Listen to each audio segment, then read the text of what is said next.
Oh, what's up, y'all? Welcome back to TopherTvPodcast, and I'm Topher, of course, and I'm with my dad. What's going on? What's your name? Big Daddy Woo Woo. Stop. This TopherTvPodcast, and I'm Topher, of course, and I'm here with my pops. Hey, how y'all doing? It's Marcus Watson of the Watson clan. Yeah. I appreciate everybody tuning in, been showing love, subscribing, commenting down below, and sharing with y'all people or whatever. I got my dad here, of course, and we big hoop people, you know what I'm saying? How long you been playing basketball? Ooh. Probably 45 years. Yeah. Do you still play right now? I still play occasionally now, but I'm not as aggressive as I was, but I just still love the game though, so, it is what it is. For sure. So let's talk about your career, like as far as like basketball goes. So how long or did you play? Just take us down the lengthy 45 years. So where it started? Man, it started in the backyard at my parents' house. I fell in love with the game, picked the ball up probably when I was 5. Because of my older brother, which is deceased now, I think he was the best in the family to ever do it.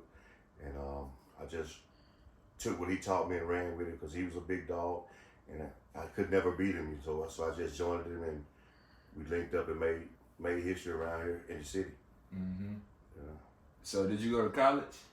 Yes, I did for a brief second. Yeah. But hey, it happens. You have kids.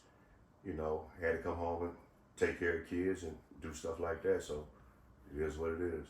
I wish I know what I know now back then, and probably would have been somewhere living lavish with my kids. Mm-hmm. So, a lot of guys coming up nowadays, everybody think like the NBA is like the goal, right? Or like the end goal. So I know a lot of different players, they switch it up, they go overseas or the new leagues being created. Was the NBA the end goal for you or what? I thought it was at first, but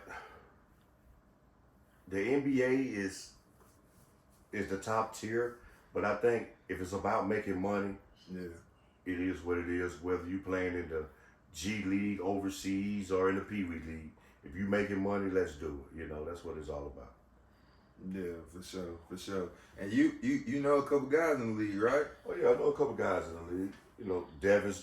Devin Booker's my guy. Mm-hmm. Me and his pop's a great friend. I call him my big brother. He played overseas for 15 years in Russia, Australia, I think, China for a minute. Then my little young fella, Aaron Jones, AJ, he's playing overseas in Germany right now. Just a lot of people that have played and had a successful career.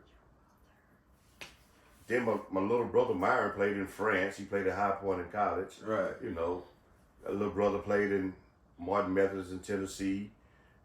Just the basketball family is great here over here. Yeah, that's what 3 daughters, that play college basketball. Yeah. And got a son that played professionally for a minute, played in the ABA, which I also did myself. Mm-hmm. I think I'm the better of the ABA player over here. So, do you think that basketball helped you with like life skills? Oh, definitely. It teaches you how to be disciplined, for sure. on time, right, and always ready. I think the discipline part started out with always be early. If you're on time, you're late. Mm-hmm. Be held accountable for your actions. On and off the court. On and off the court. For sure. And that's what it was for me. Okay. So, how was your like tenure in the ABA? It was nice, man. I held my own. Mm-hmm. We did a lot of winning. We played against a lot of competitive people, and it was great. I can say I give it a A plus. A plus. It wasn't what I expected at first. I thought it was really a petty league, and then I seen how competitive it was. Everybody in the league either played professional or played big time college ball, so it was on a competitive level for sure. Yeah, and my experience in the ABA, I feel like it was a lot of teams that was competitive, but it also wasn't a lot of teams that was competitive for real because I just think it got watered down. A lot of teams stayed competitive, like I was talking about, Right. But a lot of teams just had players just say they had a team. You know what I'm saying? Of course. So it's like my first year, we did good. It was number 3 team ranked, you know. Yeah. And then the second year, it just, I don't know, like a whole bunch of stuff happening with the coaches and the organization in itself, and it just kind of like broke apart for me. So I just hated navigating my way through all that. Well, that's the politics side of the game. Yeah, for sure. You know, because if you stick together and you run it with your team, and everybody knows everybody. Mm-hmm. Everybody knows what this person can do, that person can do, and then you jump ship and go with somebody else.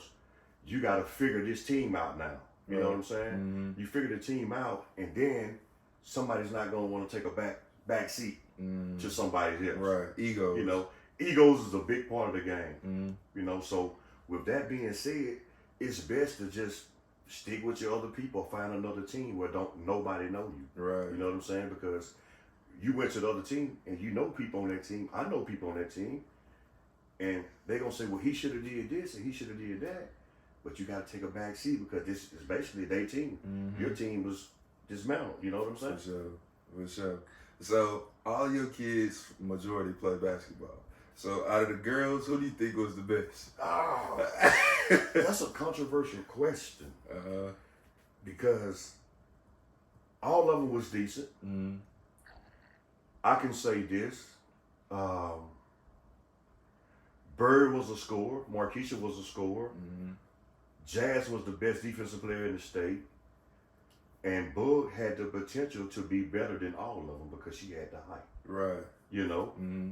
So, all of them together, if I could have made them all get on one team, we could have won a state championship at Powell School. I definitely believe that. Because the team that won the state championship that year, they smacked them by 20. Mm-hmm. You know what I'm saying?